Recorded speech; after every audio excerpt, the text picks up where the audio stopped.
Relax, everybody. We're here. Captain Larry Young. Admiral, Commodore John Price, Dr. John E. Price. Yeah, party time. Dude, I can't tell you how happy I am to talk about Star Trek again. Dude, As Star Trek slowly dies right in front of us. in front of our faces. So, how you been? Enjoying Things are good, man. Things are good. Enjoying the summer? Yeah. I was able to get a lot of things accomplished over the summer, which was nice. Not nearly as much as I wanted, but hey, what are you gonna do? What are you gonna do? That's the nature of the summer, right? That is summer. Yeah. We send the girls to daycare on Monday for the first time ever. So that's going to be very exciting for me. Sagasag has his perfect attendance. He thought he Yeah. wasn't going to make it this morning, but his work meeting got canceled. So that makes me. Oh, it mysteriously got canceled, huh? I gotta listen to Larry and John talk about crazy shit. Justin Porteous is here too. Good day, gents. My Outlook calendar got screwed up. I don't know what to tell you. Yeah. It's dinosaurs. So do you want to just hop into this, or do you want? God, dude. Yes. Yes. Let me preface what I said to Walker as I watched this during San Diego on my phone in the middle of the night, the dinosaur one. So I'm like, I need to readdress this in at home with my cool sound system and stuff. Yeah. Because I see it's Alan McElroy, who's awesome guy. We love him. Great guy. Yeah. Friend of the show. Yeah. And nice hat, says Rick. And so I can spot his stuff. I love Alan's stuff, man. He wrote the Marine and Marine 4. He wrote all of Spawn practically. Nice. He knows what he's doing. And there's great lines that I just turn to Walker and I go, that's an Alan McElroy line. They can't, anything that's character related. Yeah. He's probably, there's a cool bit where Saffron Burrows, the Martian girl, which Martians, come on, already you're like, anyway. And the bad guys are the doldrums, right? Because bugs cause doldrums. Anyway, that you can tell that's we'll get to the cons. Henry Alonzo, whatever his name is. And anyway, I just told Walker, there's a thing in comics and sci-fi where they tell you never do a story where you cause the dinosaurs to be extinct. And never do a story where two alien races meet on a lush planet and the big reveal is it's Adam and Eve. Those were old stories in the 50s. Yeah. Right? Yeah. And so I get that they kind of want to do their spin on it. But I love time travel stuff and they just bone it. Yeah. Right? Everything that happens is because it happened already. And that's the laziest time travel thing ever. It's not great. We were called in for our emergency beacon that we planted. And so like no. That's not clever at all. Yeah. And there's 3 class M planets, but it's 63 million years ago. So that means this one's the asteroid belt. I mean, everybody that has ever read a science fiction short story was so far ahead of them that it was kind of a struggle to listen to Carol Kane, try to explain it. Yeah. Anyway. Can we? That's my fundamental problem. Let's go a little pros cons. All right. Let's start positive. I'm feeling good. Let's start positive. I actually really liked the episode. I thought it was fun. That was a fun episode. Yeah. And as I said to my father, my father and I talk about Star Trek all the time, pretty much nonstop. Awesome. Because we sure as hell aren't going to talk politics. Well. As I said to him, I'm like, look, you can do a stupid story, but if it's fun, nobody cares. Right? Like there's tons and tons and tons of Star Trek episodes that are stupid as shit, but they're fun and they got good lines, and you're just like, all right, that's a cool episode. I like that episode, you know. I know everybody hates on Threshold. I really like Threshold. I think it's a fun episode, but there's a ton, like there's just a ton of I don't know why that's the first one I thought of, but you know. Which one's Threshold? The cake one where Data turns into a cake? That's the one where Janeway and Tom Paris turn into slugs. Yeah, that Big Bang. Yeah, that fits Star Trek though. That's the thing. Like if it's crazy and fun, you have to dial up the cheese factor, right?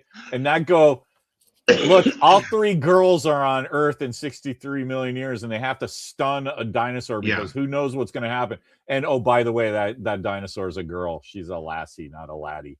Yeah. Like, they can't tell a story without putting their thumbs on the agenda scale. You know? So now that we got the pros out of the way. I love seeing Saffron Burrows. I loved her ever since that is a Deep Blue Sea, the movie with Thomas Jane with the smart sharks and the shark movie. Samuel L. Jackson gets eaten in the middle of his Samuel L. Jackson thing. Yeah. So she was super cute and British and stuff in the 90s and then just disappeared. Yeah. She plays Victoria Hand in The Shield. I was happy to see that, but then she gets killed instantly. Yeah. And in one episode, I'm like, really? That's you know, she's a major Shield character in the comics. Anyway, so it was cool to see her, but she's just with all the dumb shit that they give her to say and the repurposed Klingon costumes from Discovery, which isn't fooling anybody. Like, I mean, they spent all their money on the volume, and that's great. It looked fun. I love that it started up with, Pike on a horse. That was awesome. I love the beginning. I did like the beginning because it echoed the first one, right? Yeah. He's on the horse in the snow and everybody's bummed out. Now he's on a horse on another planet and he gets to use his saddle finally. And he's got everyone's wearing their cowboy hats. He's got his three buddies with him. And Spock is like, let's go down to let me help you get those boots off. Like, where was that episode, right? No, they just burned that in the beginning. And it's like, anyway.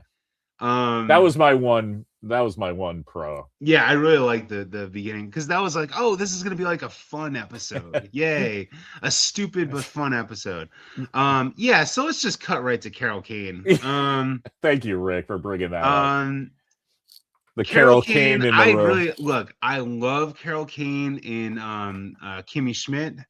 I love Carol Kane in other things she's done. But her shtick is over. The shtick is over. It was now that over Scotty's in the 70s. There, now that you've got a Scotty character there, like just thank you for your service. Move on. I was really hoping that they would treat. I don't know if it was Rick. It might have been you, but I was talking with somebody who knows Star Trek, and I said once Hemmer died. And then they bring her in, and then they bring in Scotty.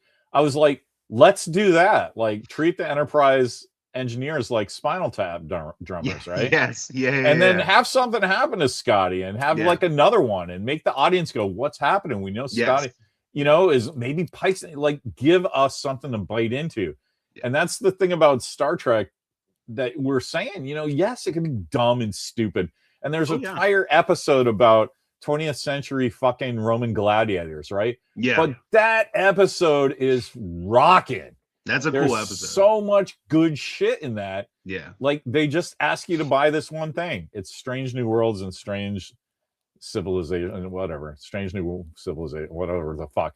But the guys that are writing this show think the Strange New Worlds of our show is just, we're gonna do this cute thing where every episode is our take on a different genre.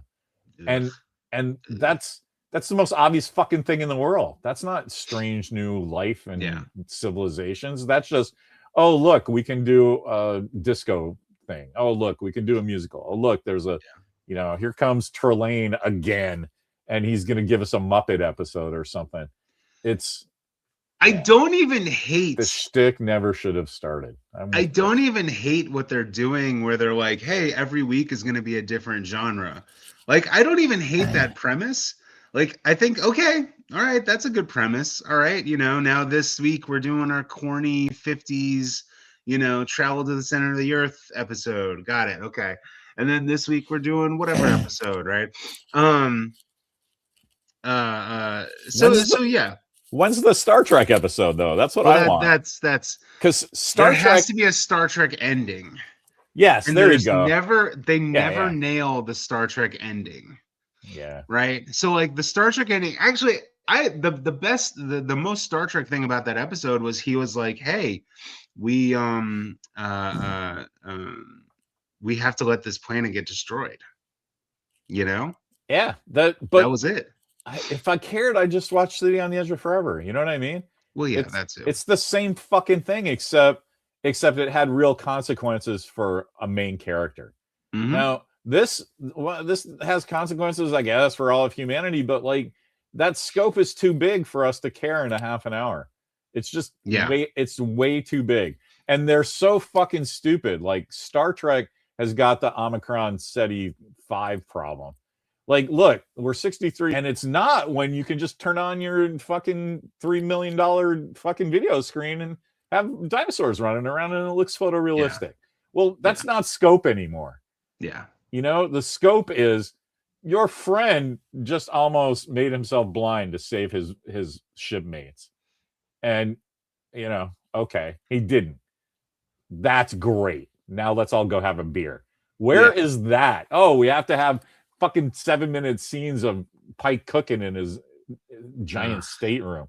That's what they're trying to do, and they just do everything wrong.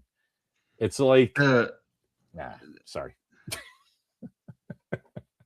I'm trying to figure out how to say this. Like, they always pick the wrong characters to do the wrong things, which kind of infuriates me.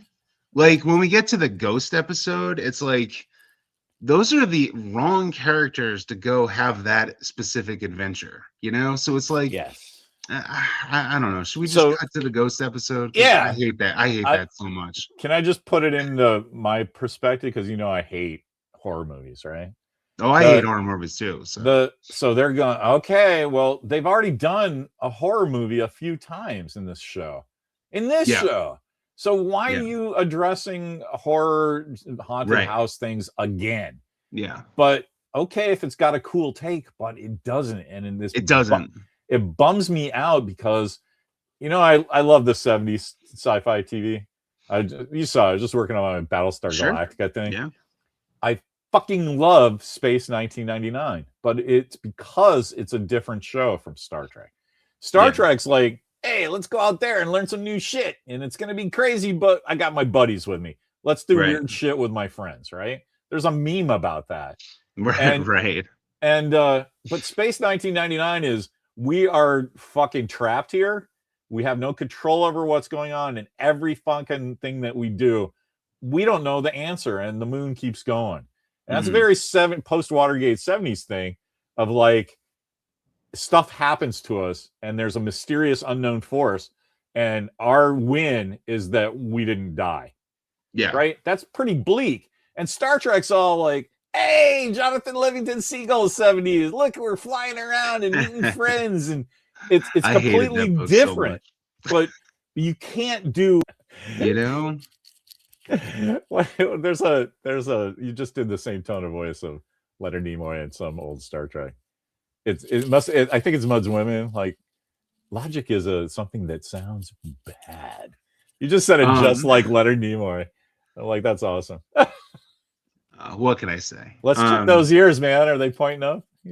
I hope not. Jesus, get that plastic surgery. And dude, I'm a McCoy. I'm not a Spock. That's for damn sure. Don't you find as you get older, like McCoy just becomes your favorite character? Oh yeah, by far. Like me too. I used to love Kirk, and then I was like, oh, I get why the girls like Spock, but I'm still a Kirk.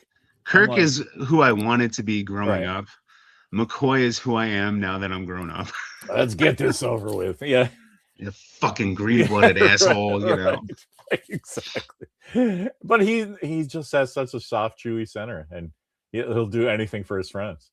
Star Trek is about science and reason, and Star Trek is about, finding answers to the unknown. It's not about, oh well, I guess ghosts are real.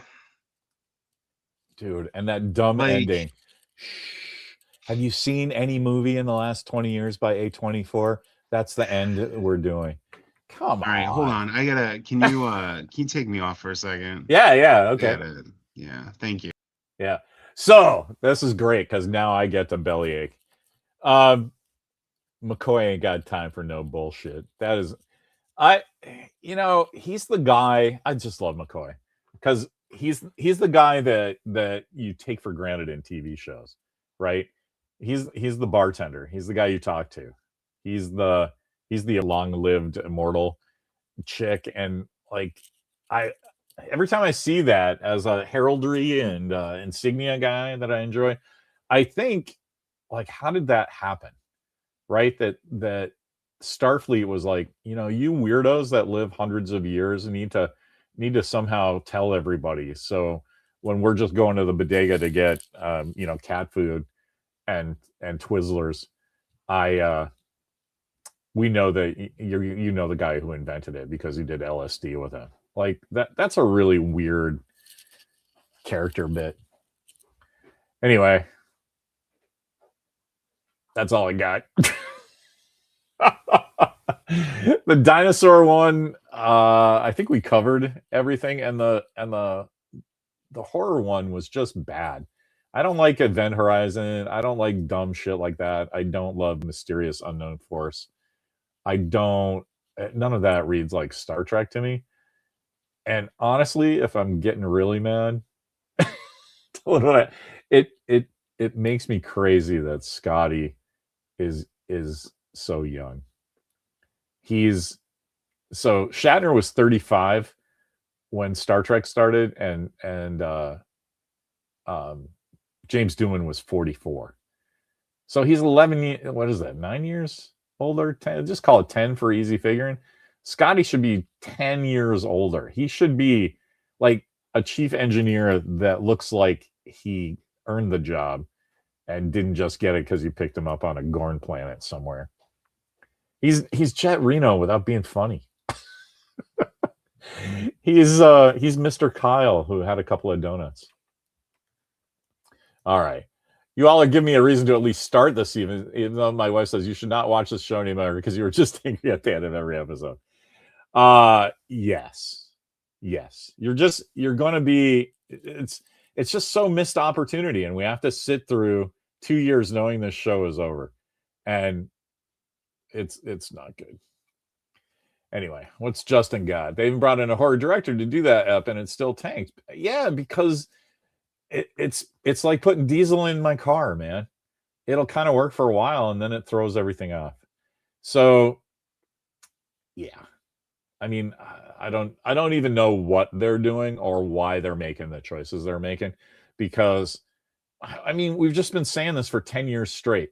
I don't know if you guys listen to Jamie on Tachyon Pulse. I know I turned John Sontres into it. I was listening to the Word Balloon, the guys over there, Mitch and Franco and Wayne, and they're talking about Star Trek, and they're just it turns into another conversation because there's no Star Trek to talk about.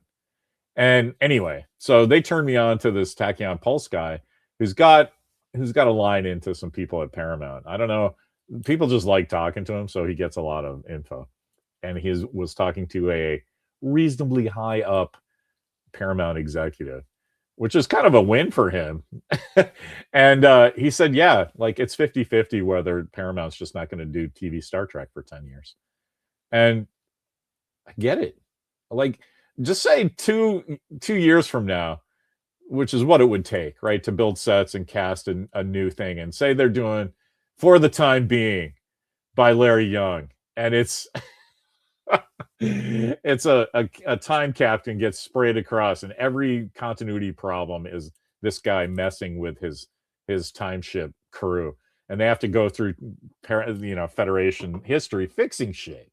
Okay, if you want to do that stuff, have your show be a cascade through Star Trek tropes, right? And then you're guaranteed that every episode is a Star Trek episode. You explain why George R. Kirk is on the headstone, and it's dumb, right? Gary Lockwood's character just misremembered his middle name was Robert for some reason, or hopefully there's some Latin guy whose name begins with R. That's what you would do, right? James Tiberius Kirk. It's James Rosiferous Kirk or something. And that was just the world wasn't supposed to be like that. I don't know. Anyway, that's what I would do. You guys all know that. 3 standing sets: the Timeship Bridge, Constitution class bridge, and a TNG bridge, which they've already bought or made because Dave Blass is a hero, and it's not, all the guys who originally made that. I'm just going to be bitter about this history of Star Trek for the rest of my life. It's such a missed opportunity. It's depraved how much they, ruin the concept. Anyway, that's all I got. It's not as fun talking to just me. It seems like I'll just start getting into some Bill Burr thing. And then, oh yeah, here we go. Here's the ads. Let's read the ads. MeUndies. Anyway, everybody else finish that.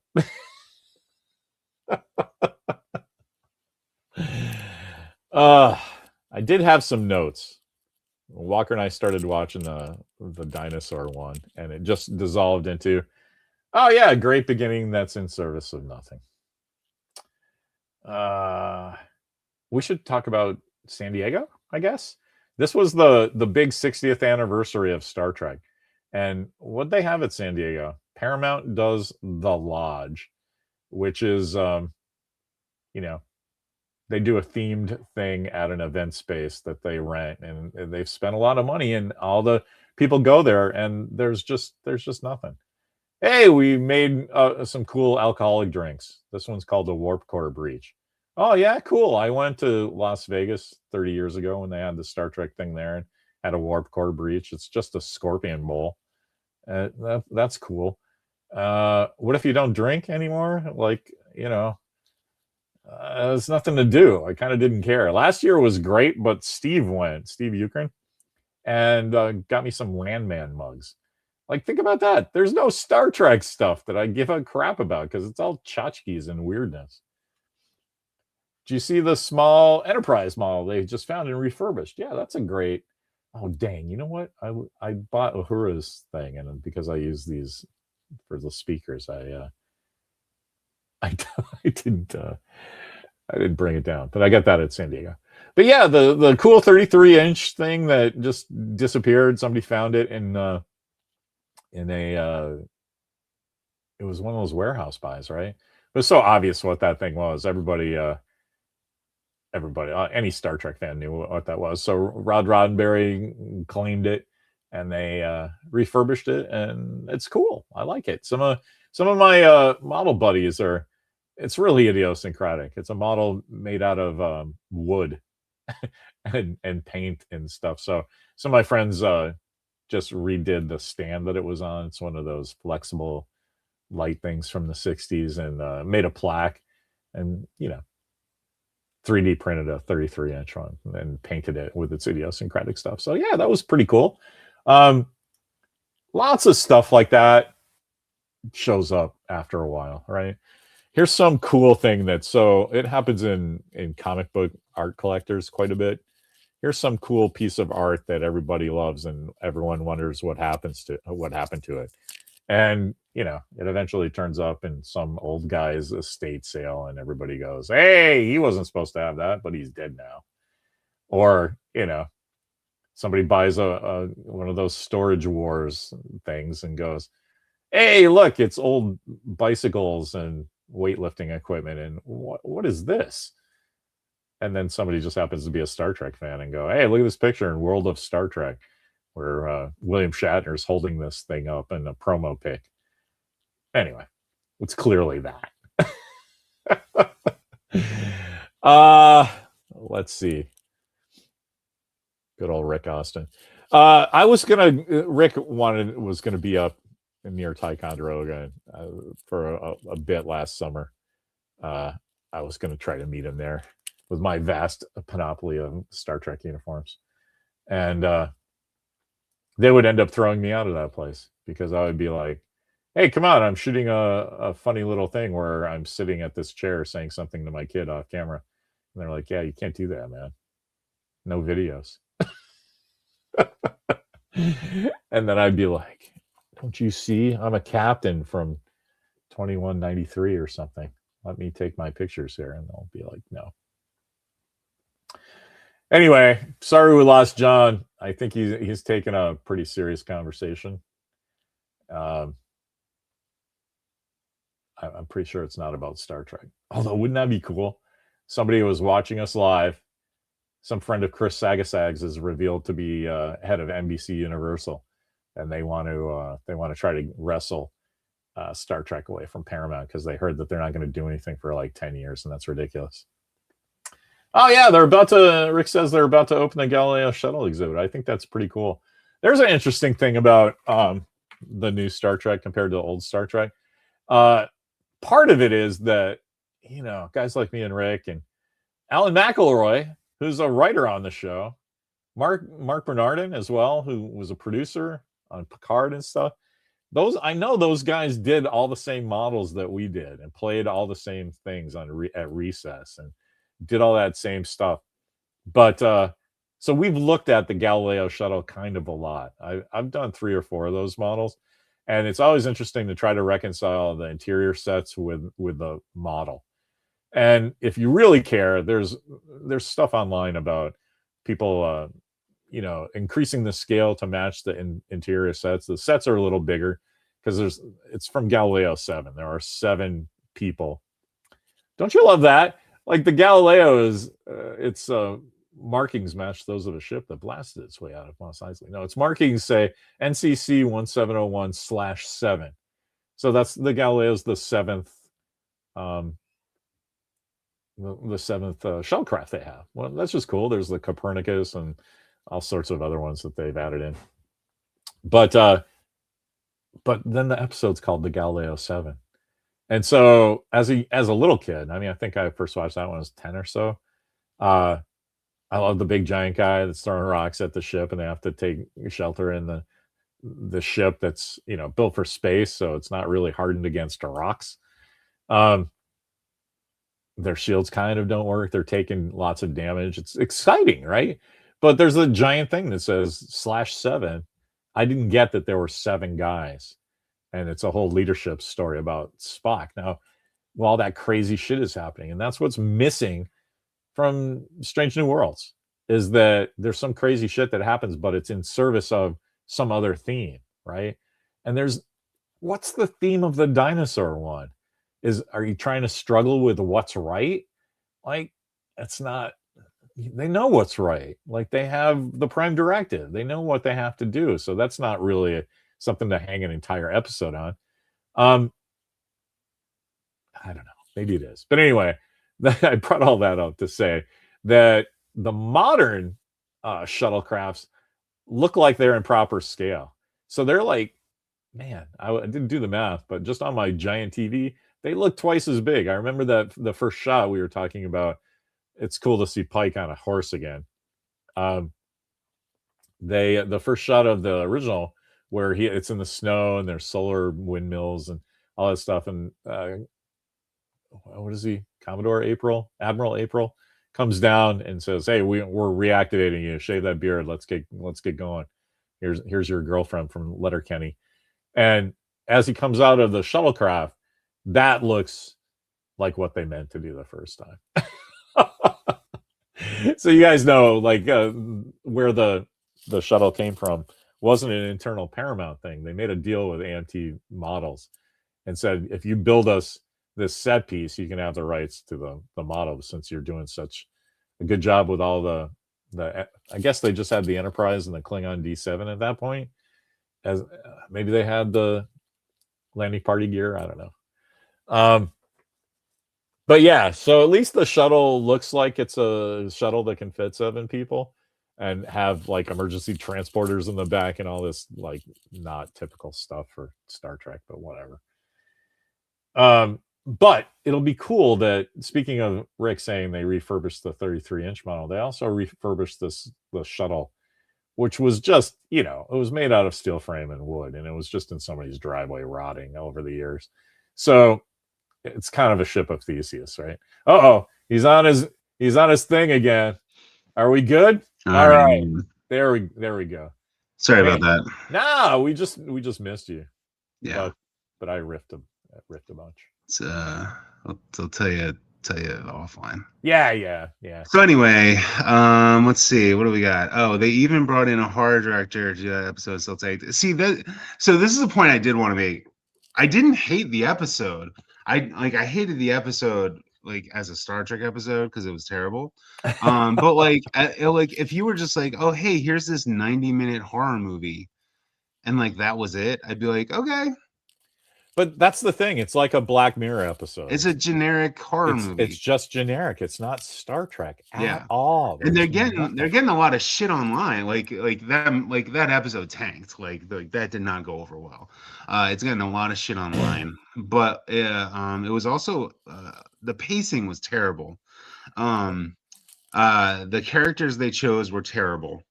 I hate every time they insert Kirk into the story. I hate it. Doing there? I have no interest in learning about David and Carol Marcus whatsoever. I don't want to learn that at all. I don't want him and his fucking foreshadowing that George Kirk's gonna die. I don't want any of that. The guy himself is a terrible actor. He just did. He's a terrible actor. You mean the guy who plays Kirk. George or Kirk? No, Kirk. Yeah, he doesn't. I would rather the guy who plays his brother play like James Kirk. So would I, because that would make more sense, right? Because Kirk is a goofball at this point. He's not. There's no reason for him to be there. I don't like it. I was just gonna say I'm with you about it being wrong for Kirk though with David and Carol Marcus, because that's against everything we know. They're like trying to redeem Kirk as he's a deadbeat dad. That makes that character rich. That he does all this cool shit, but he's responsible for these big themes. But the simplest thing, take care of your wife and kid, is beyond him. Yeah, that makes that character bonus, right? Yeah, Nicholas Meyer, guy that you want to. Anyway, yeah. With one decision, Nicholas Meyer made Kirk a 3-dimensional character. Absolutely. Like it was amazing. And so they're like, oh no, Kirk isn't a deadbeat dad. He's actually a tragic figure and blah blah blah. He actually wants to care. No, he doesn't. He doesn't. And by the way, he was never a fucking Boy Scout. But that was the point of Star Trek 2, right? Because he's like, that's the whole point. Hey, your mom didn't want me around, so I respected her wishes. No, that's very convenient for you. But then when he gets that fucking to talk in the fucking thing, it's like, Klingon bastards, you killed my son. Yeah. Like it all that 40 years or 30 years that he missed out on hits him in 1 second. Yeah. That is fucking genius. That's brilliant. The whole like you said, a 3-dimensional character. No, he tried his best. Fuck that. He felt really bad while he was banging green women. Yeah. Fuck out of here. Yeah. Fuck out of here with that shit. The 3 characters they chose to go on that little adventure were terrible choices. My dad, again, my father and I talk about this a lot. We were talking about how when you take 3 characters, you're making an intentional choice to take 3 characters, right? So you have to have some sort of triangle going on, right? Whether it's ethos, logos, pathos, whether it's id, super ego, whatever the fucking triplet you're going with, they had none of that. Right. Those characters didn't bounce off each other in any single way. There's a way to play that too, right? The 3 characters that don't belong together come together to fight the problem. There's a way to do it, and they just didn't. Like, are you kidding me? Like, I don't know. Yeah. My kid would do better, and he's a first-year screenwriting student. And these guys think they know what they're doing, and they just don't. Or, you know what I think it is? I think Henry Alonso, 3 names, and Alex Kurtzman and Akiva Goldsman and stuff are just because that first dinosaur thing, that was great. And then they just stepped on it until it was a B- show. It's like you just spent $100 million on getting real dinosaurs, and you just did it in service of just an average kind of like, hey, guess what? That's the asteroid belt. Shit happens. Oh well. Yeah. What? What? And then you have all the resources to do a fucking scary ass monster show for once. This ship's the fucking let's do something that's really bad, but you only have 3 characters to represent the audience. So you give those 3 guys crazy things that they don't want to see, and then make their entire part of the episode about that. Yeah. Like yeah, put Kirk in there, but watch him have the end of Star Trek 2. Like recast adult David Marcus and watch Klingons kill him. And what does that do to that guy? Like that's the horror. No, oh look, some scary thing, and it's the girl from Smile. Okay, it's another zombie thing. Like I'm not gonna buy another shirt to distress and make it look like I'm in a zombie movie, because that's ass. Stop that. The zombies and the ghosts and all this stupid, it's just they're doing stupid tropes, and it's just not good. It's literally like they opened up TV tropes and like, I don't really I don't have an idea. Let's look at Physician Heal Thyself. Let's do that one. Like what? It's lazy and it's shitty, and I can't believe friends of mine are on that show. And I know other people have made this point, and I know we've made this point, but it's the writers they're choosing. It's not that they're bad, like physically bad writers. It's that they're writers who grew up watching TV. So their point of reference is old TV tropes. That's perfect. Yeah. Not sci-fi movies, not sci-fi books, not, whatever. So it's like, yeah, they brought in a horror guy to direct the episode, which again, it looks like a cool horror movie if it was just not Star Trek. But again, and even if everything is the same in that episode, every single choice they make is the same in that episode, until you get to the last 5 minutes, you need a Star Trek ending. And there's no Star Trek ending. Their Star Trek ending is, I guess ghosts are real. That's whatever. That's the thing, though. It's not an alien race. It's not a fucking spatial anomaly. It's not a whatever. It's we're gonna tow Event Horizon out of the corona and see what happens. Like what the fuck? Don't tell anyone. Like what the fuck, dude? Yeah. But that's your point, though, that they brought in a horror director, and so it looks like a horror movie. But it does. They need to bring in Star Trek people who get Star Trek first. Yeah. And then guess what? People like other shit. So like Seth MacFarlane, right? He obviously loves Star Trek so much that he did a better one to show him how to do it. But in his soul, he's a song and dance man. Yeah. He's mad he's not Frank Sinatra, right? Yeah. So like give us that Star Trek episode, right?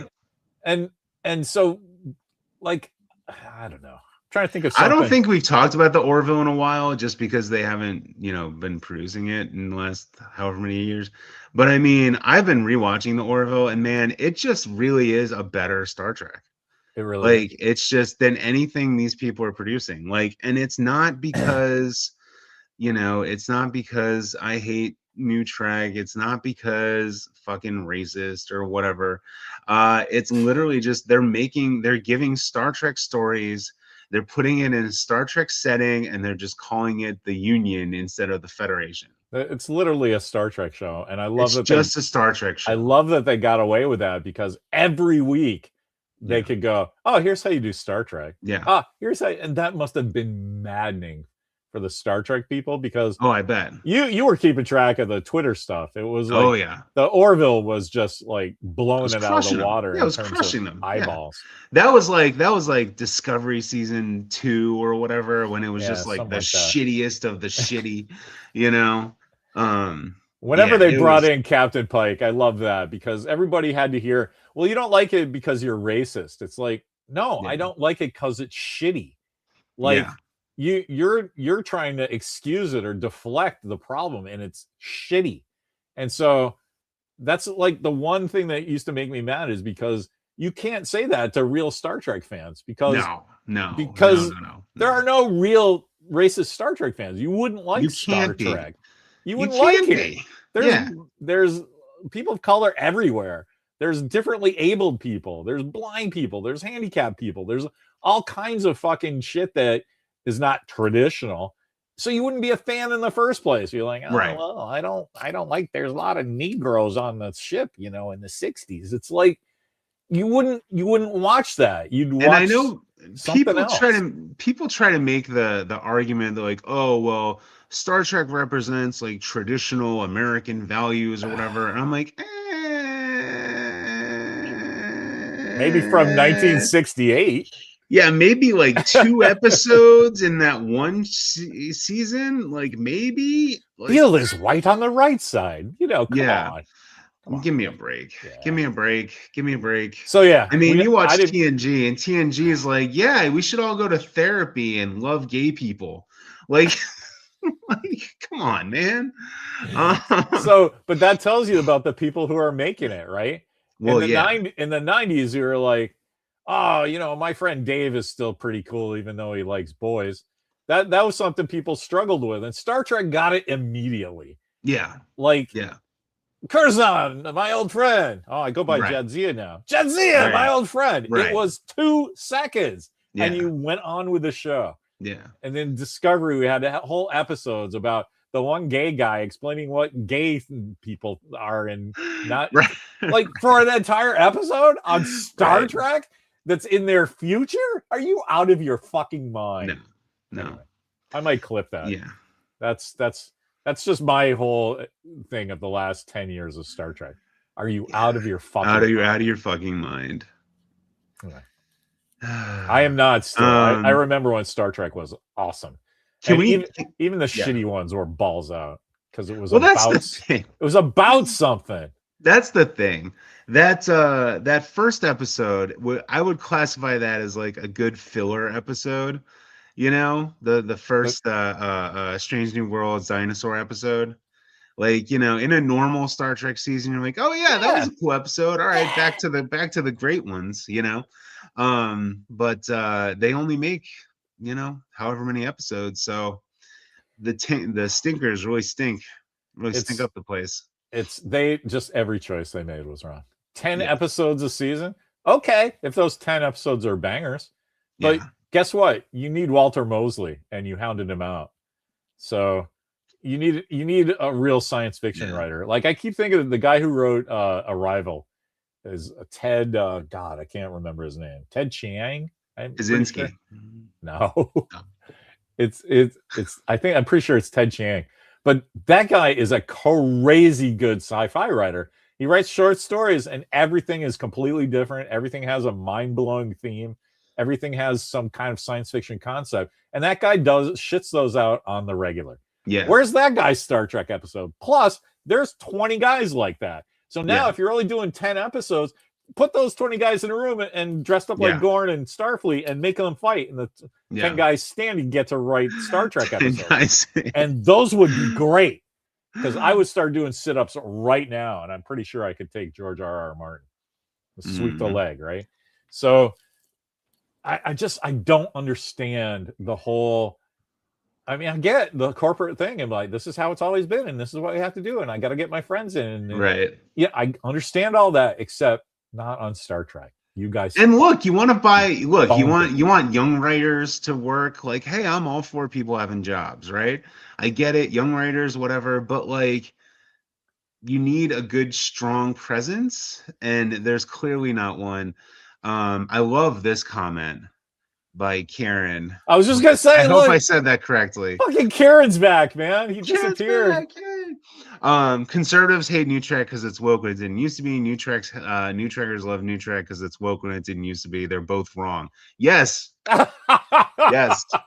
100%. It's uniting. They're both wrong. See, that's why we love Karen. Yeah, we I'm love glad you, you're buddy. back, man. Like, Love you, buddy. Tried to speak with him, and he was like accessing the internet from Ireland through some like stone knives and bear skins, and we only got to talk for about 25 minutes. And then he's like, "Hey, fuck Facebook," and I'm like, well, fair enough. Yeah, send me an email, Kieran, Larry@ait-planetlair.com, and we'll get you we'll get you back on the Star Trek thing, man.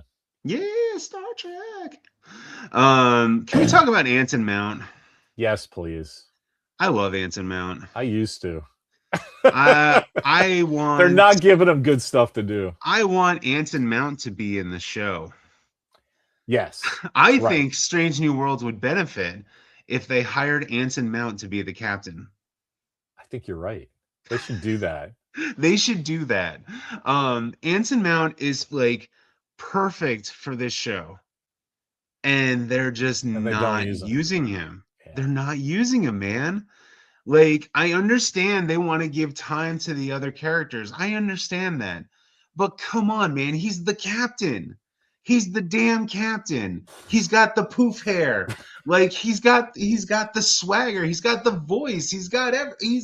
Let the man be the damn captain.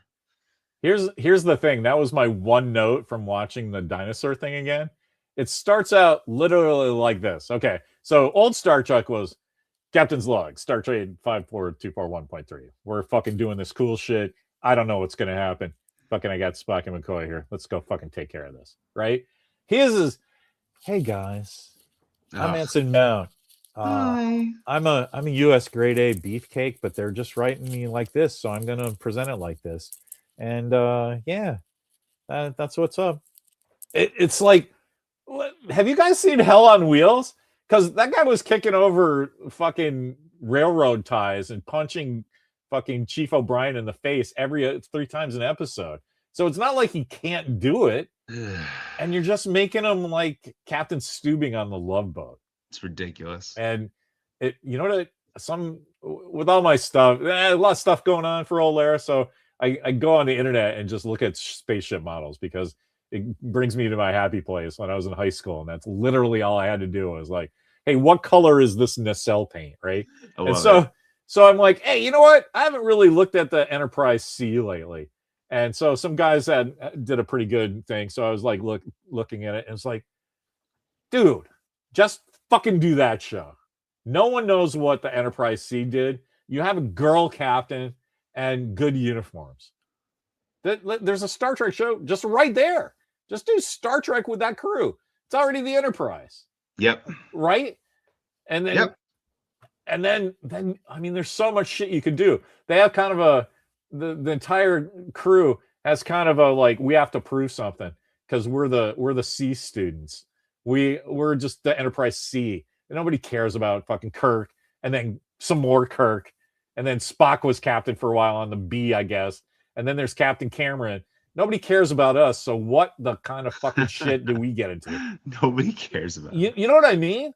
Like, we're the guys that everybody expects a lot from, and we can't deliver that. So we're not going to try.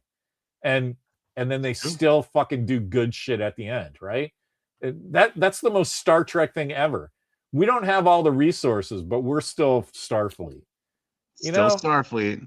And they just there's absolutely like the worst is Starfleet Academy. It says Starfleet in the name, and there's nothing Starfleet about that show. No.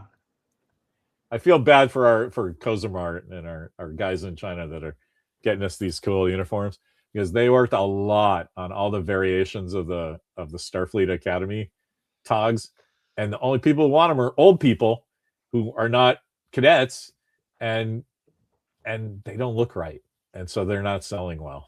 And it's just like, don't give up on Star Trek like literally everyone else has, except for you and me, John, and Rick Austin, and Justin Portios, and Kieran McNulty. I don't think Alan McElroy's given up either, but man, I hope not. I don't know if he's happy about what they're doing to his work. I mean, I don't know. What does it mean? Like, if you owned a beloved IP that everyone loved for 60 years, and two guys who really treat it like their religion just kind of go, Yeah, I guess it's just not for me anymore. That's not good. What have you done to the Golden Goose? It's not a good thing. They don't. It's not a good thing, man. No one buys merch. And you know what? I'm not going to buy that Star Trek Lego. I don't need it. My kid and I did all the Lego. You need it, but I'm like I'm a little past Lego, right? So I bought it. I should love the Enterprise. Dude, have you seen the bridge one? The TOS bridge. Yeah, yeah. On the back, they just made corridors with plan-ons and Lego. Yeah. You know, the little yellow and red things. I'm like, I should be crying. I should be like, $200 is not enough. Thank you so much. Let me pay double. And I'm like, I don't care anymore. I bought it. Did you really? Is it good? Have you put it together? Yeah. Well, no. It obviously hasn't. I'm obviously on back order, but no, I bought the Enterprise D. It's right there. All right. And I bought the TOS bridge. But yeah. But to your point, like the merch they are selling is stuff glorifying a show from the 1960s. Right. Give us some of that. Do you see Kieran? I hope he's not kidding. Alec Baldwin had a Star Trek pitch. I have not. Can you tell us real quick? I would love to have Alec Baldwin in Star Trek. There's a guy who was born to play the deranged Starfleet captain. Oh yeah, he'd be amazing at it. Are you kidding? Heck yeah. But like everybody, we needed Alec Baldwin from like 1993. Like, oh yeah, Hunt for Red October, Alec Baldwin. Yes, well, well, that era. If you give me that, we would be on Star Trek 17 right now. Yeah. Just Rick Austin, I love Anson Mount, but I hate how they are writing Pike. Yeah, he's turning into such a cute buddy to all his crew. That's the thing, man. Perfect. Like, look. Oh, he loves to cook. He loves to build consensus. Yeah, I get it. Like, that's cool. That's certainly a style of leadership, whatever. But like, not working. I need a little more Anson Mount in my Anson Mount. You know what I mean? Where he started calling everybody by their first name. That's when I just checked out. Like that's not a leadership style, it's a management style. And that's, sorry, man. Like every Star Trek shouldn't be about endless meetings about what you think is the best plan going forward. Star Trek is like, punch this guy in the face and get his phaser, and then we'll have a conversation with him. Like people, it's the simplest thing in the world. I think they're I know they're misunderstanding Picard, right? Picard was, he was much more of like a managerial type, right? But he still made the fucking decisions. Like he still said, "Hey man, I'm ordering you to do this thing. Do it." Like, right? Anson Mount doesn't fucking do that. Like, as Pike, he doesn't do that. He's just like, "Well, what do you think we should do, Erica? Hey, Una, what do you think we should do? Hey, Mbenga, what do you think we should do?" Like, fuck off, dude. Stop asking people. You're supposed to be this badass captain, right? Yeah. The last episode of last season, they ended on this cliffhanger, like, I don't know what to do. And they shot him from the back. I know. So I'm like, why don't you just fucking castrate the guy on screen? Because that's the dumbest shit I've ever seen in a Star Trek episode. Yeah. And I like the one where, Dr. Lovelace from Wild Wild West is on, and Spock is singing about "Be careful, young maidens, and value your wine." Like, come on, man, give us some sci-fi. Just something. Anyway, all right, what do we got? We got Alec Baldwin's failed Star Trek pitch, R-rated sex-filled. I mean, yes. That sounds like something I would pitch. Let's get an R-rated sex-filled Star Trek show where Alec Baldwin is the captain. Like, done. How is that? How did they not just jump at that? Just make it. Who cares? The Star Trek space shuttle and command center, and how Sony or whoever said no. That's hilarious. Awesome. Well, they're dumb because they went with this fucking neutered nonsense instead. So The thing about Star Trek is it would support a Black Mirror type show. That's what I was saying about the graphic novel thing I did, and just put everybody in different uniforms. It's that, like, if you're traveling through time fixing shit, then fixing shit, like, we could have an entire season about fixing Picard. Yeah, like, bring all those guys back and do like the real thing. Like, just kill everybody. Just kill everybody. Just kill everybody. Give them the most glorious fucking Star Trek deaths ever. Because everybody takes the main characters and drops a bridge on them and goes, "Oh, what's Captain Kirk's last words?" Like, "Oh, that was fun." Like, are you joking? No, well, he's back, and now somebody's got it in memory alpha, and we can DNA clone him anytime we want. Because that guy from whatever looks kind of like him with facial prosthetics on. Whitmer, that stuff the Roddenberry people are doing. Oh, the Roddenberry, the CGI thing. Yeah, that was actually pretty good. It was great, and it's not really CG, right? Any more than anything else. So, like, those were guys playing Kirk and Spock were real actors with prosthetics on, and they just kind of smoothed it out a little to make it just right. I think that's cool. It's like cool. What they did with Kurt Russell in Guardians 2. Yeah, like, everybody thought that was CG, and he had like a wig and prosthetics on his face, and they just smoothed it out. And I'm like, that's how do you get geometry any better than that? It's the guy who used to have that face geometry, right? I'm not a math guy. I think that's cool. Nah, me neither. I was told there'd be no math. Anyway, that's it for an hour. Are you good? Sorry about that middle thing. No, it happens. All I learned about this is I don't know where like 7 to 10 of my Star Trek uniforms are, and that's insane in this house. There's only a couple closets where it would be. So somebody put them somewhere. And the old days, I'd be like, "Oh, I killed the bottle of Jack and put my stuff somewhere, and now I have to go find them." But it wasn't me. Yeah, they I have I gotta find some. I'm not sure. Well, your house, Gus ate it.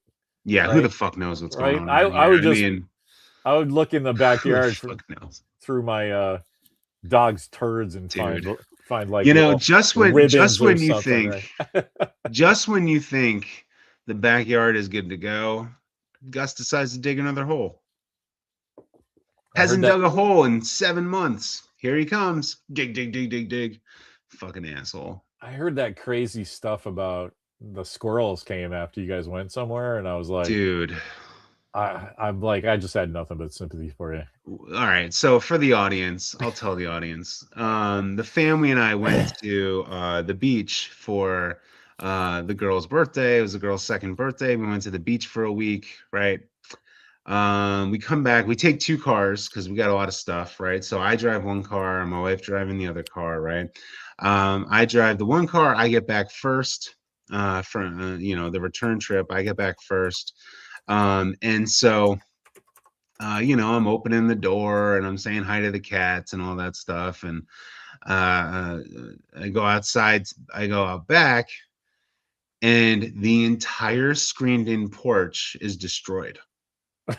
Now it's not a huge screened-in porch, but it's still a screened-in fucking porch. They had clawed through the screens in many places, and gotten to, now this is ultimately my fault because there was bird seed on the porch, but I didn't. Okay, that's But okay. And they had clawed through, ripped open the birdseed bag, and literally I went back and I checked the camera. They just had a week-long orgy in the and there's fucking squirrel shit everywhere, squirrel piss everywhere. I ended up throwing out all the cushions. Cushions are not cheap. I threw out all the cushions. I still have to finish because they chewed up all of the wood. All of the wood posts, so I have to go back. I haven't finished yet. I'm gonna finish probably next week, putting all the wood putty on and making sure it's all there. Dude, I I had didn't to go realize through. this is Oh yeah. horrible. Oh my god, it was the worst. I had to go through, and I took a fucking what do you call it? Like a spinny thing, and I went through and I cleaned the whole fucking thing again. I cleaned it at the beginning of the spring. Had to do it again. Um, I was so mad. I'm Yeah. still mad. I'm sorry I brought it up because I didn't realize it was this bad. Like, Oh, it was trashed. Like of they course trashed the you're fucking mad. place. They fucking trashed the place. Like, and This I'm is just like, are you kidding me? this is my Like I giant had fear, like actually. at the beginning of the spring, I had power washed it. I had cleaned the whole thing. We just got screens replaced because we had kind of like shitty screens on there. So we got a Sure. whole new screen system in place. Um, just like they trashed it. They trashed the fucking place. Yeah. That's my big fear, man. Like Yeah. raccoons, urban street raccoons are a big problem here. Oh my god, dude! And Fucking kill them. Kill them we have all. we have outside cats, so you gotta have Yeah. to leave the cat door open for the cats. Oh yeah. And so every once in a while, some young raccoon comes in, and it's a drama Yeah. because and so Yeah. yeah. So I can imagine like just raccoons coming in for a week. Yeah. They would just there would be like illegitimate raccoon babies everywhere going, "Where's my daddy?" It's just not good, man. Power Um. washing is like the first step. Like Yeah. you just have to defumigate all that stuff now because you got little kids, man. Oh yeah. You can't just have them playing in the squirrel shit. No, I had to go through. I had to wash it all. I had to Yeah, scrub it that's all. not good. It's fucking awful. They and of course, so I left the screen door open so it would dry out. Everything. Screen doors open all day, and I'm outside doing other stuff in the garage. I come in at the end of the day and I'm like all sweaty and horrible and everything. And I walk inside, and my mom, my wife, my two kids, and probably one or two other people are sitting there in the living room, which is next to the living room opens to the screened-in porch, right? So I open the door, and my mom's like, "John, there's a thing out up there. It's a giant fucking hornet. Jesus.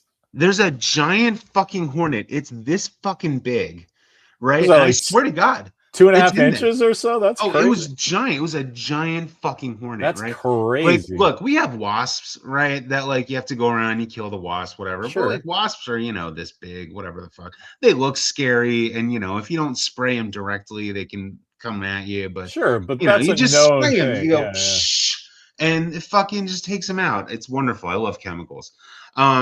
This thing was a fucking wasp killer. Like it was giant. It was, I shit you not, the size of this thing, right? Jesus. Um, it was fucking big. So then everyone starts yelling at me, "Why did you leave the screen door open?" And I'm like, "This is my fucking fault. Right. Now this is my fucking fault for trying to clean. What the fuck?" And I flipped out, right? So I went and I grabbed the wasp killer and I went out there and I said, "Fine, I'll get stung." And I slammed the door and I stand there and I just go right at Right. the fucking Brad, do your hornet, worst. right at the hornet. And I'm like, "Fuck you, hornet." All right, let's go. And the hornet shriveled up and died. And I just let it sit there for like 2 days, just staring at it like, "Yeah, fuck you, hornet." Well, look at Chris. I'm back. What did I miss since 10:30? Well, you That's missed a couple. basically when you took your call and I just riffed. So it Yeah, really you missed nothing, Chris. you missed that. The You missed. We want more ants and mounts, and we the want less Strange New Worlds. Price versus the Hornet was the best Ice thing. versus the hornet. That was awesome. So I yeah, just picture you and Gus like some kind of demented Han and Chewie, just like yeah, walking around the backyard and going, yeah, "Hey, yeah. I could eat a hornet." Oh, dude, the fucking backyard. At some point, rats decided to start living in the backyard. Well, yeah, They that's don't live in the house. I had a Terminix guy come over and like inspect the house. It's like they're not inside the house. We don't think. Maybe. But they fucking live in the backyard. So we got these yeah. giant fucking rat holes in the middle of the backyard. So I like shove shit in there, like hoping they die. and I don't like what the fuck. Like Yeah. what have I done to deserve hornets and rats? We actually have a gopher problem. So yeah, that's so worse. Maybe not. It's a little easier to deal with than rats, Yeah. and rats are nasty. Rats are disgusting. They got diseases and shit. Everyone, we had there was an issue. We lived here a long time, since August of '99, but only 1 year did we have kind of a rat thing, and it was birdseed related. Fucking birds, man. we had some fucking birds. We just swapped over to hummingbirds because the rats don't care about sugar water. But you know, nature hates John Price. When a bird comes to the bird feeder, like bird food falls down, right? Yeah. And so if your bird feeder doesn't move because it's on a tree or hanging on a lamppost or whatever, so all the bird feed goes to the bottom. The rats go, all I have to do is just wait here for a bird, and I get to eat for a while, and then just fucking eat. It would get caught in the post. We have like a porch that's made out of wood, so some stuff would get caught in between the slats, and then the rats just start eating it, and they're like, they just start putting a hole in my wood porch. I don't think so. So then we had to address that, and then the gophers came because the rats are all kind of dealt with. And so we took our little backyard is fucking, you're going to laugh. It's 25 feet by 75 feet, right? So who wants to mow that? Who wants, nobody, who wants to put, the grass doesn't even really grow because you have to put down the stuff so the gophers don't go up.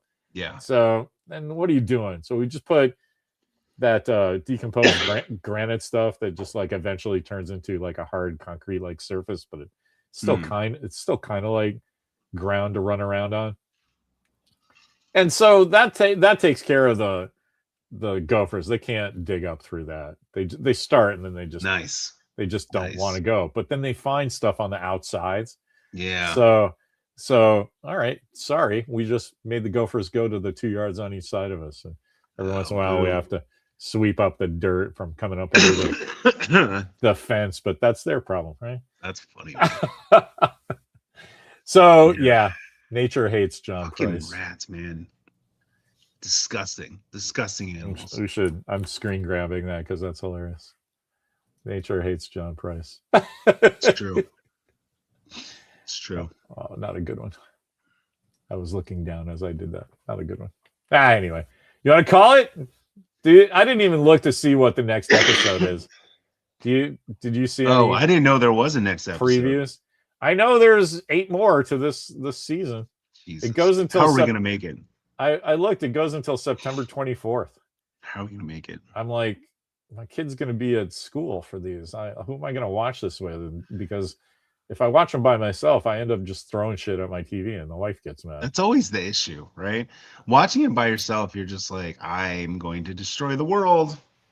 I usually start scribbling in my notebook next to the TV, and that usually prevents me from. Old days, I had a baseball bat called the Fun Wrecker, and we still have a Fun Wrecker. It's the third one, but third one. I used to get my wiggles out.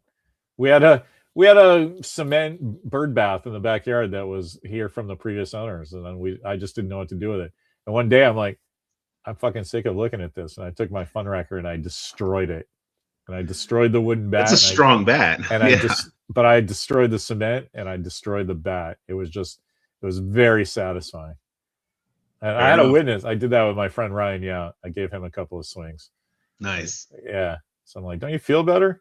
Just stay over here. Like stuff's starting to break. So it's going that way. Just we didn't have safety goggles or any kind of equipment. No, safety goggles are for pussies. And then, but that's the best thing about. I think the statute of limitations have gone up. The best thing about living on the beach is I just put all that shit in a wheelbarrow and I wheeled it 2 blocks and dumped it on the beach.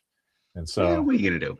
No, that's good. It's like I want the police to stop me because look, I'm giving resources to the homeless guys to do windbreaks and stuff like that. There you go. It's true. I mean, well, now that they closed the highway down and it's all back to the sea from whence she came. It's all medical waste down there now, bike parts. Anyway, I put the link in a People magazine about Alec Baldwin's R-rated Star Trek worst idea ever. That's pitched. Awesome. So I'm going to read that later. Thanks, Kieran. I didn't even know about that. That's awesome. That's from February. Real quick, before we leave, can we talk about the idea of Division 12 and how fucking stupid that is? You have to. And how much I hate it and how much they stole that from me because I said Thanks, you Kieran. should do Star Trek in space. In X-Files in Star Trek. Yeah, but see, that's the thing. That's a regular Joe idea, right? These guys are professional television guys. And they're like, oh, well, we have Division 12. We have Section 31, and everybody loves that so much. Let's do a Division 12. Right. So no one will make fun of us for that. Division 12. Easy Get the layup fuck out of my face. Look, even Chris Sagasag, the nicest guy we both know. Yeah. Very stupid. I'm honestly surprised they didn't just call it Division X. Right. Like, I'm like, oh. And I'm pretty sure at one point they call it Section 12, but I haven't rewatched it because I'm not going to rewatch it. I'm just surprised that there weren't two guys who showed up named, But DS9 already did that. Yeah. Mulder and Luxley. Yeah. Mulder and Scully. And Luxley or whatever. Yes. Like, DS9 already fucking did the X-Files joke, and you people are so fucking stupid. But they, like, now it's a whole thing, and we're going to see tons more shit with that. I hope not. Do you want a Division 12 spin-off movie? No. Mulder and Scully. Exactly. Exactly. I just want more Masters of the Universe. That's what I want. Oh, did you watch that? Hell yeah, that was an awesome movie. And all the pretentious ass fucking fanboys being like, "Oh, it doesn't respect the source material." So it's fucking He-Man, you morons. Yeah, it's fucking awesome. I have an opinion about that, respecting the source material. You mean the cartoon that is entire existence is predicated on selling toys? Right? You mean the toy line from the 80s that they made a cartoon about it's all gay jokes? I was just, in my mid-20s when He-Man was a thing. So, like, I know about it and G.I. Joe and GoBots and all that shit, but I was making money at a comic store on you people. That's my intro to all this stuff. So I just don't care that there's a movie. I don't. Dude, I am like peak He-Man right here. Yeah. I dressed up as He-Man for Halloween. I had my mom dress up as She-Ra for That's Halloween. Awesome. Like, come on. That's awesome. Dude, yeah, Mama Price is a good time. Yeah. Yeah, like peak fucking I fucking love He-Man. Yeah. And you're gonna fucking tell me that it fucking disrespects the source material? You fucking losers. You fucking losers. That was the most fun movie I've seen since the Dungeons and Dragons movie. All right, now you're selling me on it. Fucking fun movie. I love the D&D movie. That was a great movie. It's literally the three most fun movies I've seen in the last 30 years. We've got Master of the Universe, Dungeons and Dragons, Thor Ragnarok. Give me those three movies and you just have the perfect fucking fun movie. Like, get the fuck out of here, you morons. Bringing it back to Star Trek, right? Like, everybody has an idea of what Star Trek is, and they're whiffing bad. Like, even me, man, I probably maybe 3 D&D campaigns in my entire life, right? But there's things that happen in a D&D game. And all of that shit happened in that movie where even a guy like me was going, oh, here's the bit where everybody argues about what they're going to do. Yeah. You know what I mean? So that it was like super meta that it was an adventure that you were watching. But it was also like, yeah, these guys have played the game a lot because their narrative is following what people do when they play the game. Yeah, right. You know what I mean? Right, so I was like, I really admired that, right? So I'm like, that's what I feel is respecting the source material, right? So if you say with a straight face that you want them to respect the source material of He-Man, you have to have Skeletor be an idiot. Yes. You can't have him be the main villain because he's the guy who comes in and is like, don't put your lips on that, kids, and then leaves, right? Right. Like that's respecting the source material. And Prince Adam is a little like he's a I don't know what the gay term would be, but he's like a gay guy. Like, yeah, like he's got the perfect hair and he's got the Dude, big muscles. Your struggle Like, is awesome. I don't know what the gay term is, but he's a gay guy. he's a gay guy.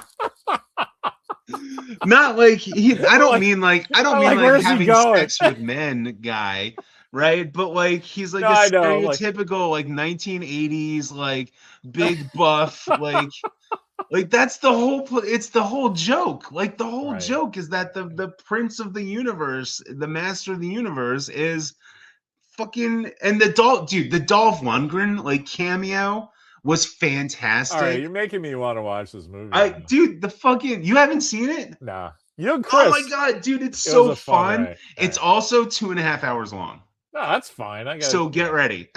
Because I literally had to watch it in 2 parts. No, you put me in a good mood for it, though. It's like if I just watch this, it's a funny romp and pay attention. Oh, it's so funny. I'm gonna go watch it again. I'm gonna be like, hey girls, get up for your nap. It's time to watch He-Man.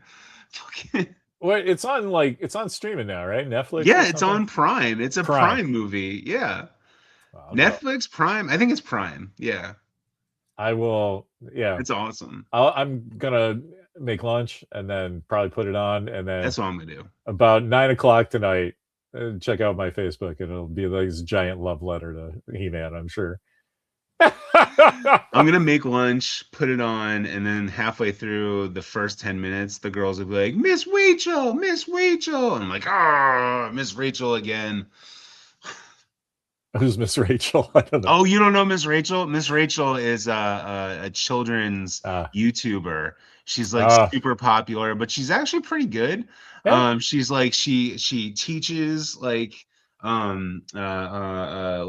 speech therapy. She uses speech therapy methods to like teach, but it's like perfect. And the kids, they just go catatonic. They love Miss Rachel.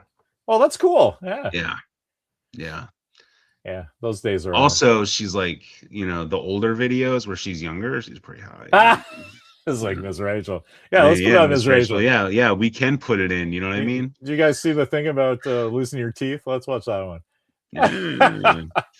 Anyway, we should count to 10. Yikes. All right, on that note, I gotta go wake up some kids. Let's put Miss Rachel in a Star Trek episode. I mean, I would fucking love that. Do you wake the kids up? They're like 2 and a bit, right? No, they wake themselves up. I was gonna say, man, sleep when the baby sleeps. No, let the baby sleep. Yeah, sometimes people are like, "Oh, they've been sleeping too long." I'm like, "No, they haven't.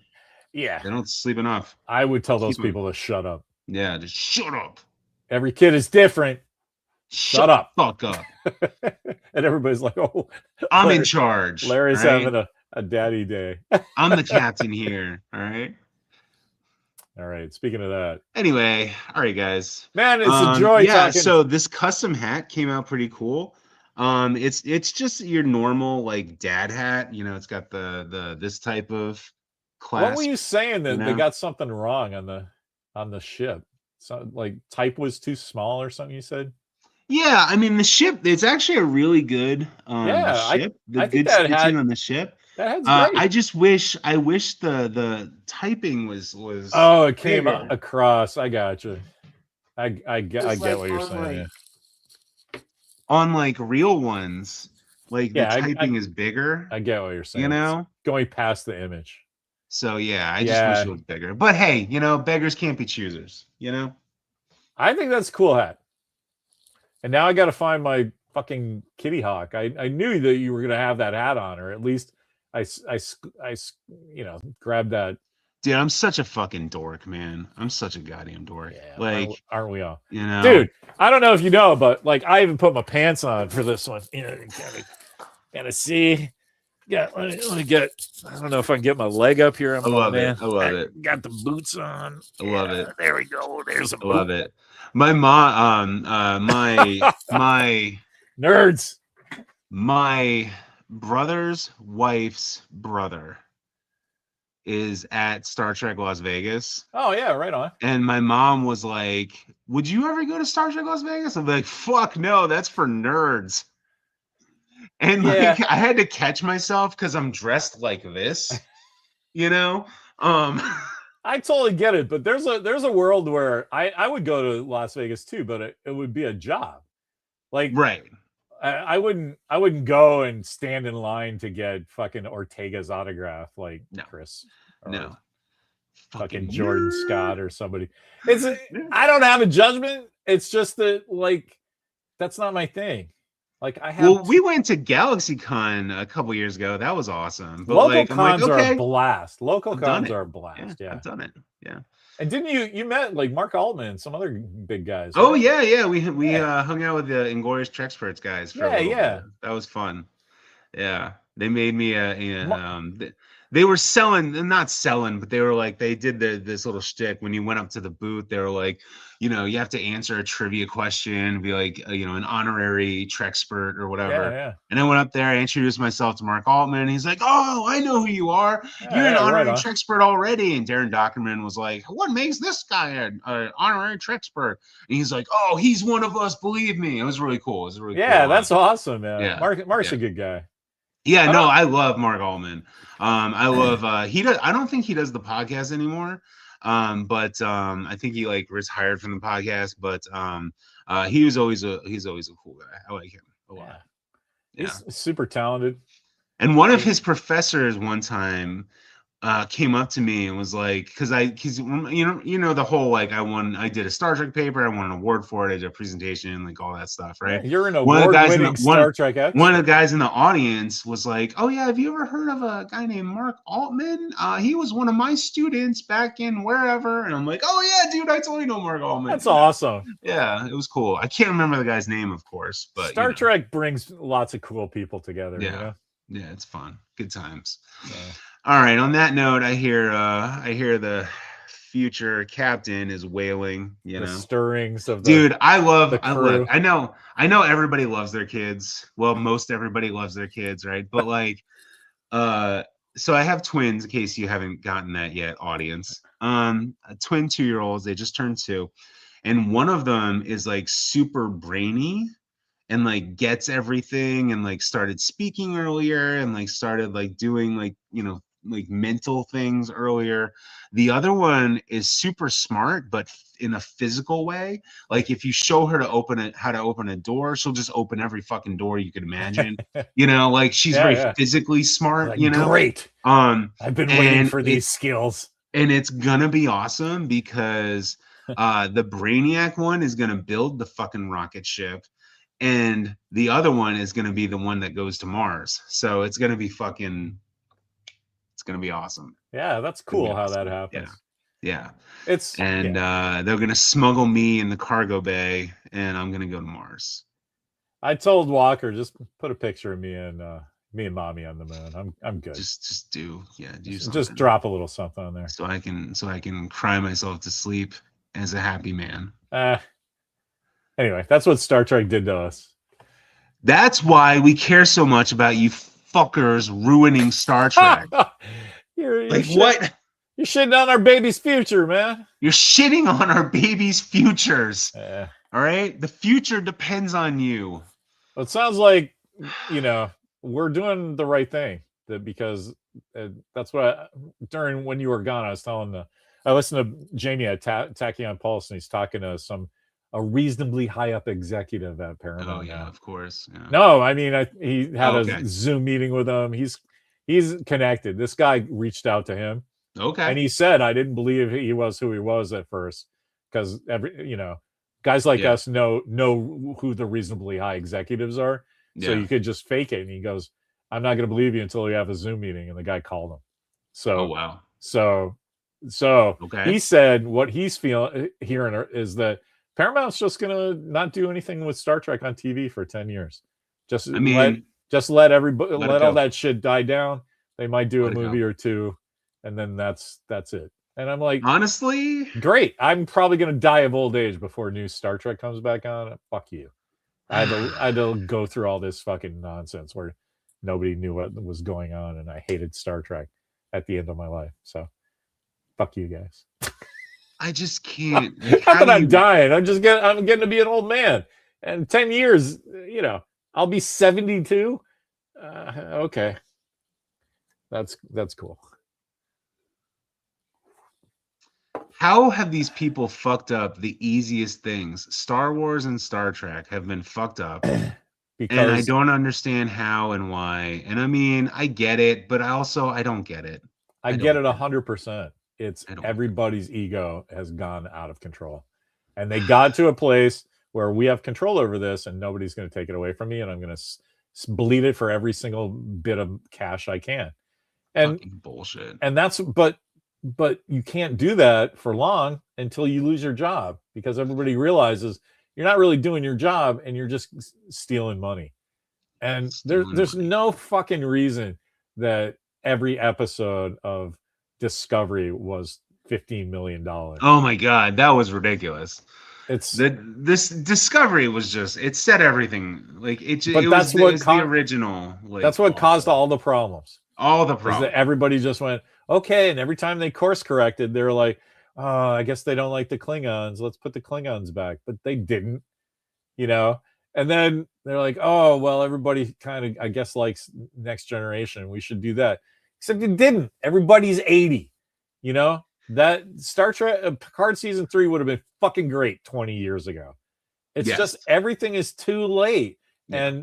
And I said this. Are they still gonna do that movie? So the what's their faces are doing a movie. Yeah, United or whatever. Yeah. I hope they don't, because it's just crap that no one cares about. Yeah. All anybody wants is Star Trek. Yeah. The interviews I've read with those guys, they're like, yeah, it's not connected to anything else. It's just a good Star Trek story. And I'm like, okay. I don't believe you. I mean, I don't. That's the problem. I don't believe you. Yeah. And if you do it, I'm not going to care. So either way, that's not the move. If there's a move, just don't do Star Trek for 10 years. And wait for my kid to be 29, and then he'll tell you what to do. But you got to listen to you got to listen to people who understand storytelling, but also understand why the audience loves that. Yeah. Like I just tell them that all the time. It's like, look at Marvel movies. Like Steve Rogers was Captain America when he weighed 99 pounds. He was already Captain America before he got the thing. And that's the thing with Captain Kirk, is that he has to be Captain Kirk before he gets to be Captain Kirk. And they're not doing that. Kirk is a fire plug covered in books who doesn't know what to do covered in books. I love it. You know what I mean? I know what you mean. You know, of all people, right? Yeah, I know. And then that's what makes him a lunatic. When I also 35. Don't like. Look. I love Captain Kirk. Like, Captain Kirk is my Jesus, right? But this obsession with telling these characters over and over and over and over again, just do new characters. Do new characters. Like, that's the one thing I was looking forward to with Strange New Worlds, is that it was going to be new people. Right. Okay, fine. You're using the same Enterprise name. All right, fine, whatever. But it's new people it's an older ship, whatever. That's fine, right? Do new people, do new ships, and they did that with Discovery, but it was terrible. This is gonna be a theme, isn't it? It's just modern Star Trek was horrible, and we were saying that before the first one came out. Before it even aired, we were saying everything. We could tell based on the press that it wasn't good. And so that's the thing about guys like us, man. You know, we're cursed with knowledge. Some of my boys from the old days, they're like, well, Discovery sucks, but look, they brought Pike back, so they got the cool white action hero man to give us some Star Trek. So we can have philosophy and fucking diplomacy at the end of a fist and a phaser, right? Like, that Star Trek is like, we're not going to kill today. It's the easiest fucking thing in the world to write. And every character, like, I don't know. It's just insane. It's like a great green Grand Dragon. It's like these guys learned English, but not from people who use it. Star Trek as a second language. Star Trek as my first language. As opposed to fluent native Star Trek speakers. Right, exactly. Think about it though, man. Like how many times I agree with how many times are you could say to somebody, they would say like, oh yeah, we're old friends, you know, I've known for a long time, and you would go, still old friend. And that would tell somebody something, right? You'd be like, oh, dude, one time you did, there was a picture of me and someone else, and you had captioned it with "still old friend," and you had no idea, but we were currently breaking up at the time. Oh man. And I was like, that is like the most perfect like image. Still old friend. You managed to kill this Beth Haywood, huh? I love William Shatner. Anyway. Yeah, Shatner's great. But I don't need a fucking Kirk fucking cosplayer to fucking be like, it's not about, I can't do it. I gotta go get the kids. I can't. Well, next week. We'll talk next week. You'll be mad about more I don't go back to school. We'll talk next week. Yeah, all right. one more. All right, everyone. All right, one more. Relax. Just relax. Oh, you're making my desk shake. All right, let's call it. Thanks, everybody. Respect the source material. Yeah. Peace.